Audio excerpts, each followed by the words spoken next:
I will make this a brief making of this. This is the latest Starship Locations episode, following the companion Obsession, which hasn't had any views. Apparently, just naming it Obsession isn't going to make anybody go there. But it's a good episode, so go there and watch it. This next one is called. It was going to be called Ad Astra Scientia, the Starfleet Academy motto. But there's a website called that. There would be brand confusion. So I'll just say through knowledge of the stars, which is what it means in Latin. So, through knowledge of the stars. That's a good title. So yeah, as opposed to in Starfleet Academy, the series, when they thought it was Perispera, the stars, Astros, through Struggle, the stars, different academy, and different timeline. We will address that in the story.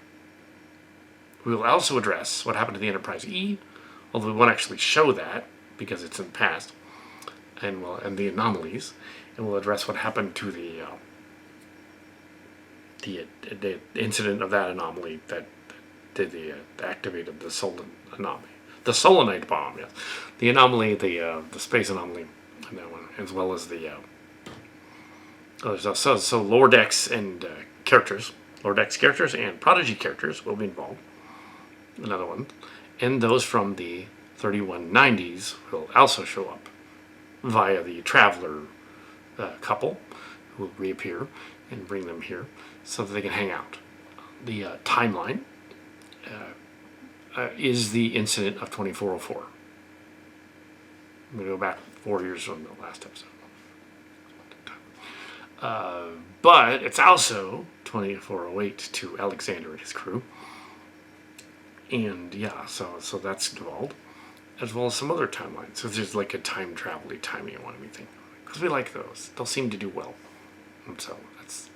there isn't much of a script, admittedly, but I think we can pull that off. I think there's enough going on, with the idea that at least we can do another episode that's usually the darker middle chapter of a trilogy. We'll just film a lot of stuff and see what works. Put it together. And I think I have some interesting ideas.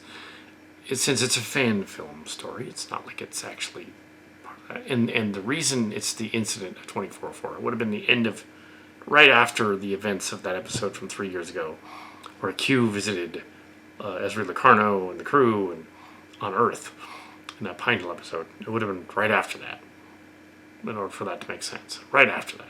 And it was kept out of the logs because they encounter the characters from Starfleet Academy from the 3190s in the story. That series hadn't been written yet. So now that it is, now that we've seen a season of it, we have to find out what the incident's about. Well, there we go. Yeah, it just had to happen. And it's all different timelines anyway. And it's established once and for all that, yes, the Discovery timeline since 2017 is a separate timeline from OG Star Trek. They don't need to do Pike in a wheelchair. They don't need to do that other stuff. They don't need to. Kirk is the wrong age. But several lower decks people are the wrong age. So I think that's going to work out too. We'll make fun of that. Also, they can have dialogue about current events because it's 2026 to them. So they can have some mention of that. I wouldn't go overboard with that like we did in Carta, because I'd get really pedantic really quick.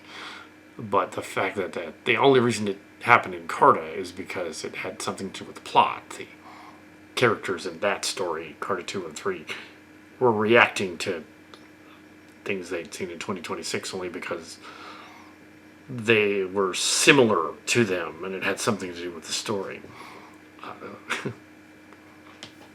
Yeah, so the planet will be Gamma Serpentis that they're at. And from that episode of Lower Decks, I believe, Prodigy. The Lower Decks one is the other one with Dex's class. We can't do that one. No, Prodigy.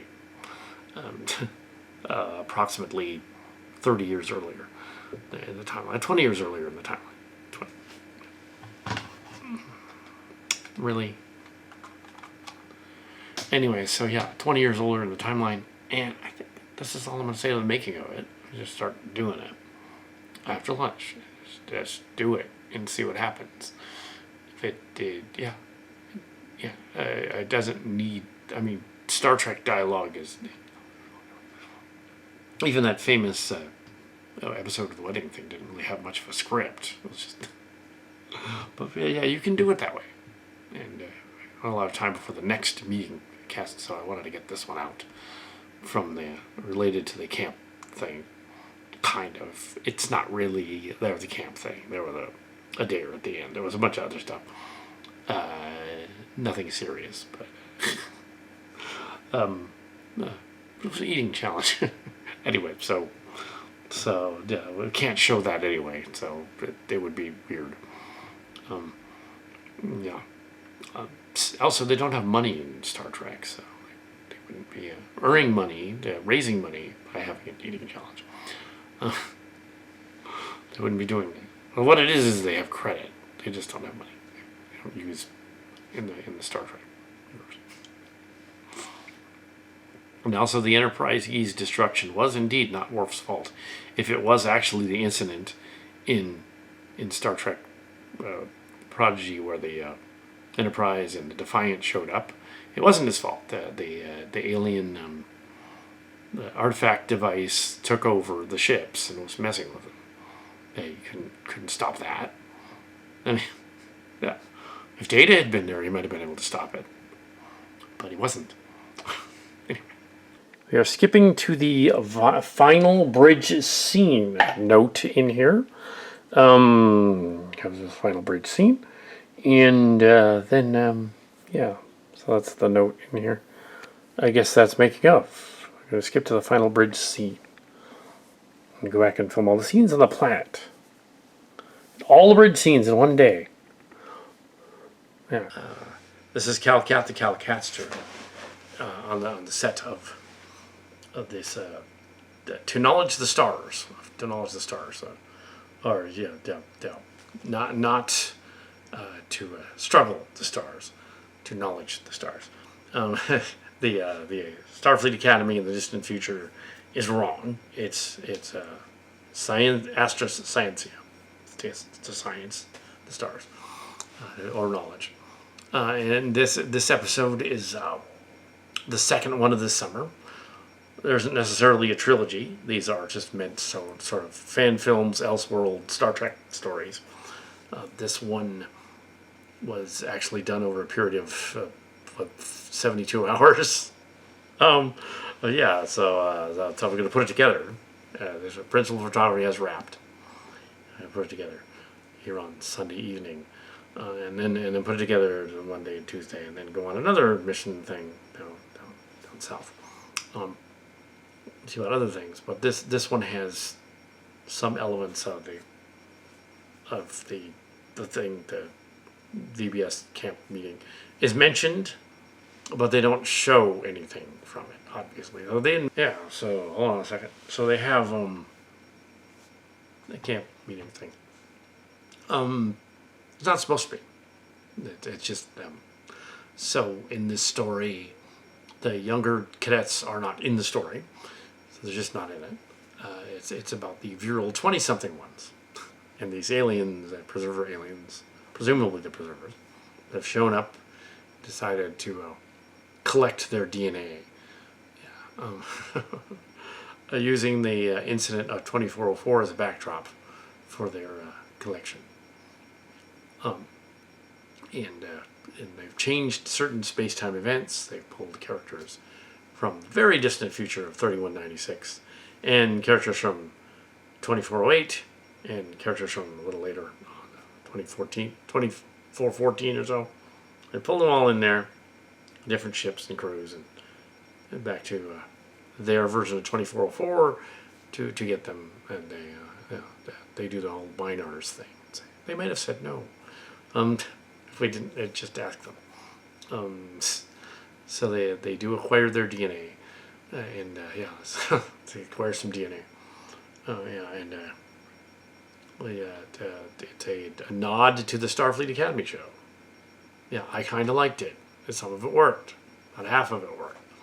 There were episodes that were a little weak, but they worked. So why not do something? I had some of the other characters playing them. Caleb Muir was one of the Chakotay Burns character. A newer Janeway was playing Genesis Life, and Tarima was Tarina Sadal was a younger Troy character. Because they don't exist in action figure form. They probably won't exist in action figure form unless Nacelle decides to do them. I don't have any of the Nacelle figures yet, but they're not compatible with these anyway. I think they're smaller than these guys. Let's just see. They wouldn't. Their articulation would be different anyway. So yeah, they've. This is an action figure story. It's middle chapter, if it was considered middle chapter. It's darker in the sense that weird things are happening, but it's lighter in the sense that there's no real villain in it. Some of the characters are villainous, but it's not a story about a villain.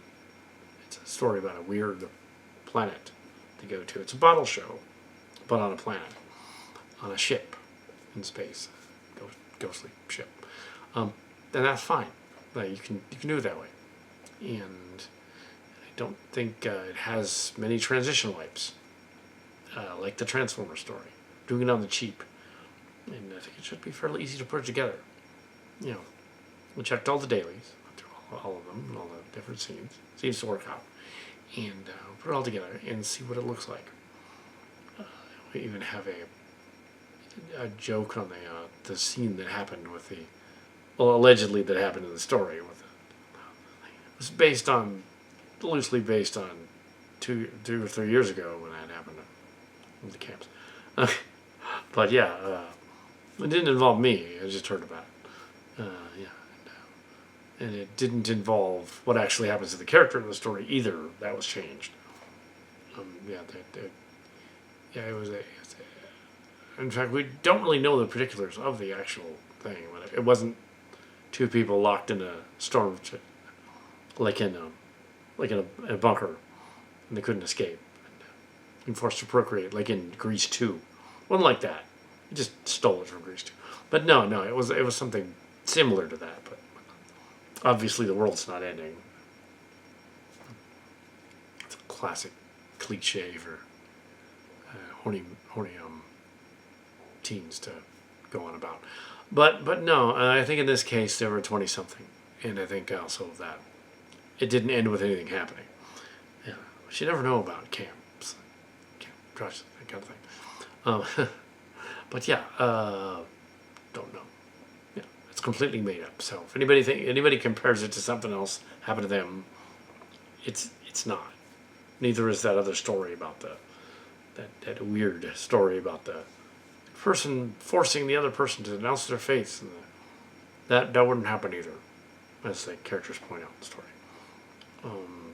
They didn't show the hinted at the eating thing. What that was at the camp there was they were trying to earn money for the ASPCA, and they did. So they said, okay, if they earn this much money, 1 or 2 of the camp leader counselors will eat dog food or cat food, and they earned twice as much, so they had to have 3 of us up there. And the inspiration for one of these characters, Dewick, did not want to do it. She didn't want to do it. She was there visiting. Didn't want to do it. So I did it. So I assisted them in the scene. It's the first time I got to be up on stage and assist them in the prank in years. It's been quite a long time since that. That was fun. This has been well over 15 years since that. I got to do that. Well, yes. Now, it was an instance where Clint Cowpoke, about 8 or 9 years ago, helped out, but he wasn't really. But there was a scene, but he wasn't involved directly in it. He was just laughing about it. But yes, there was a scene in which one of the counselors got to kiss a piglet, and he's laughing. He's in the shot. But yes, a piglet. Yeah. So this story is done, and we'll check it out, and you're gonna watch another Star Trek Legacy episode. Also, apparently, going to have to dedicate this to my half-brother who has passed away as of 2 days ago. Yeah. And we'll also dedicate it to that former church person, Lisa Walton, Lisa O'Brien as well. I'll throw them 2 names in there. They're no relation, but we'll throw them in there. Yeah, anyway, so. Anyway, he was estranged, so yeah. So she wasn't, so. Anyway, they're no relation, but just put them in there. Anyway, so yeah, that's the end of the story right there. Well, that's not where I'm going in a week. This is something else. It's a 4th of July thing. Having nothing to do with this at all. Yeah, so anyway, that's the end of that.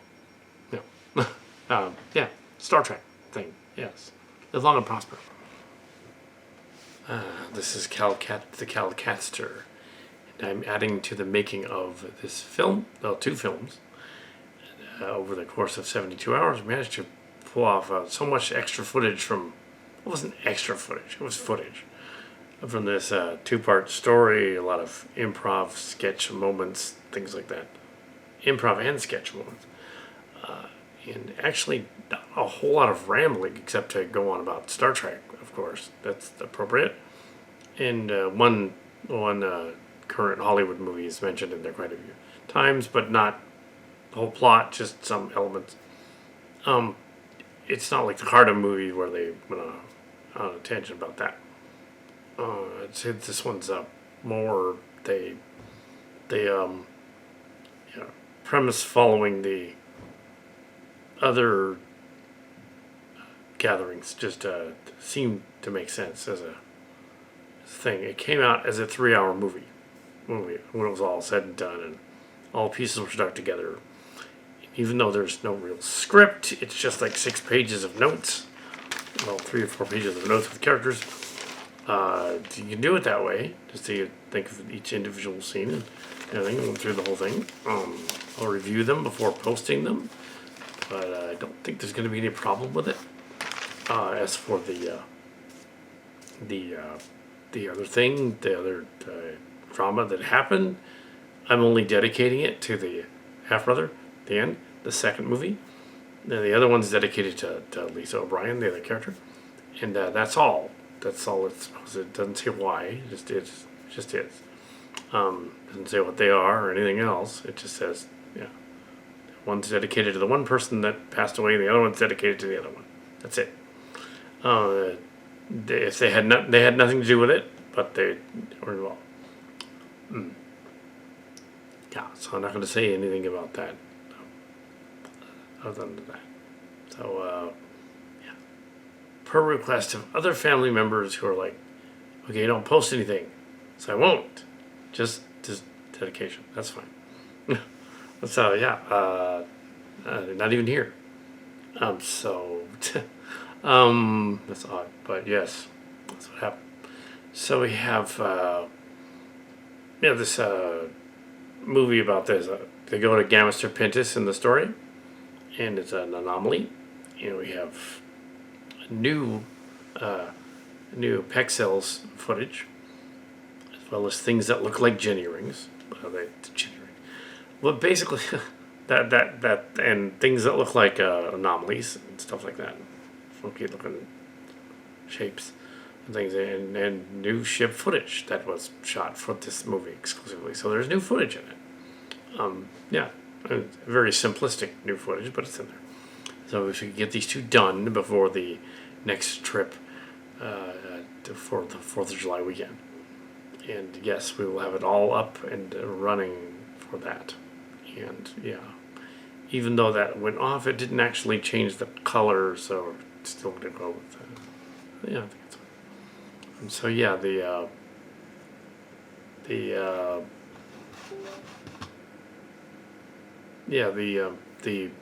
that didn't really do anything. The computer. So yeah,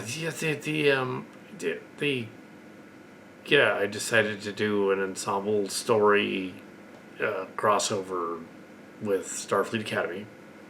Change some of the characters to Academy characters, even though they're not. And had them interact. I had Gray and Adira in it. I had Tamara Sadal and different versions of them. I had Sylvia Tilly returns, and they had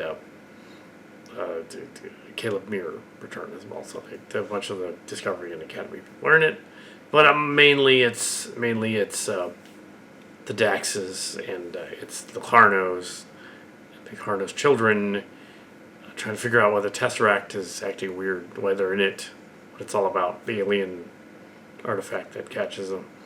And you might recognize the spaceship. It's the final boss Canary ship from, I believe, the war one. The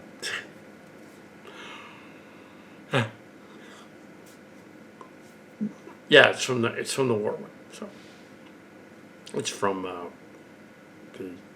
other thing. Yeah, it's from the hell is the name of it? Warped Core. It's from Warped Core. That's right. Yeah. Yeah, it's getting late. So yeah. And that's kind of all. What let's say about that. Yeah, there's two pictures here. There's other. Yeah, it ended up being 3 hours, so I split it into two 90-minute movies. Rather than splitting it into 3 1-hour episodes. Two 90-minute movies. Yeah. The Transformers ones, we split those into 3 1-hour movies, but you can also watch the 3-hour versions of the Transformer one. Star Trek ones, no, it's two 90-minute movies. Finishing up the trilogy that is the summer event, 60 years of Star Trek. We've done a lot of those, so we'll keep doing them eventually. But late this month, July coming up, that's it, July, we have the return of Star Trek Strange New Worlds. And there's going to be an episode next season that actually broke the cast. There's going to be a puppet episode, and that's just really bad. It's like, no, only we can do that. But yes, they'll break us. But yeah, and there's some tongue-in-cheek stuff. There's the crew, the whole, yeah, it's not the whole the ages on the universe don't match up, or the ages in Lower Decks don't match up quite well. The ones in Academy do. Yeah, but we're doing Star Trek Legacy. This is ours is Star Trek Legacy. So if Paramount, Skydance, Warner Brothers wants to buy our scripts, they won't. But yes, well, they won't. No, so this is added to the making of. This is just the. I have completed 2 more movies. And I didn't think I did. I thought I was actually under the gun. There weren't 2 movies. It was under that. But it turns out that I was over that. I was over 2 hours. So yeah.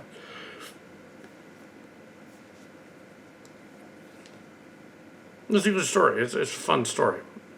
It is. I don't think I dislike any of the stuff that I do. It's all good. Yeah. So. No, some people might object to the format of these kind of things, but they don't understand how it works. When I do these fan films, I don't do them to have a Star Wars style space battle, space adventure, because that's not physically possible to film.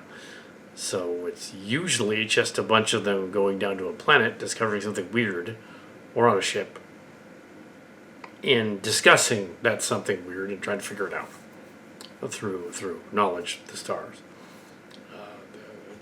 Originally, the whole thing was through knowledge of the stars. And it's wrong in Starfleet Academy, the series. It is not through struggle of the stars. It's through knowledge of the stars. Through struggle of the stars would be their war college, would be the war version of it. Not the Academy version. It's through knowledge of the stars.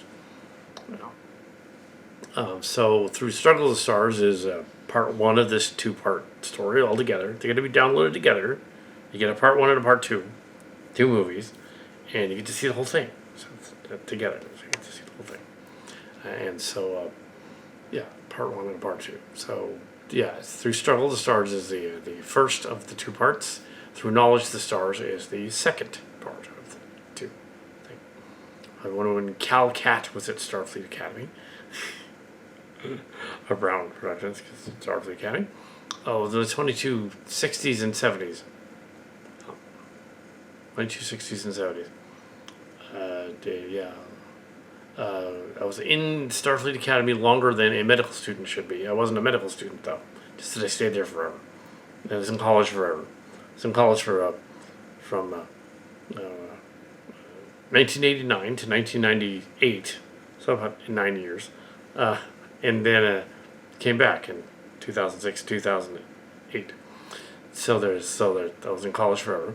So if I was in Starfleet Academy, I would be there from 2265 to around 2274, and then on in the 2280s. Yeah, so I would have been there not only when Wesley Crusher and all them were there, and Nick Locarno.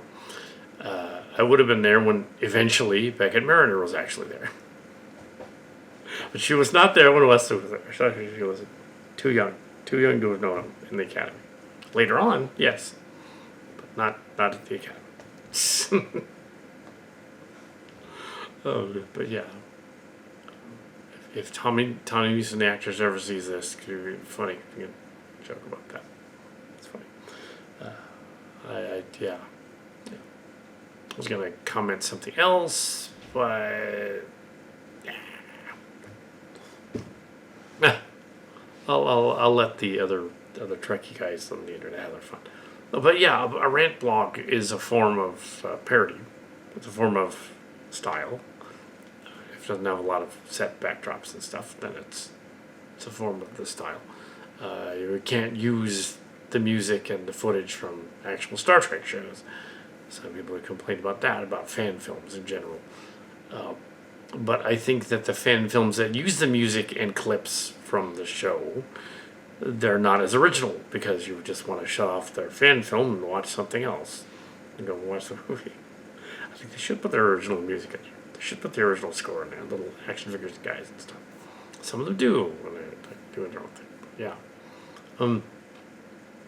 Also, because that copyright, I've read it, the copyright thing, it kind of breaking it a little bit. Back in 2016, they loosened it a little bit.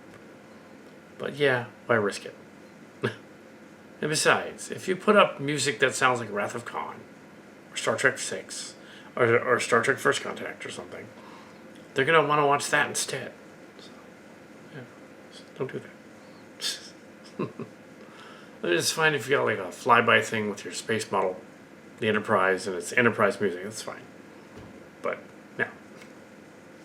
But not all over the whole thing.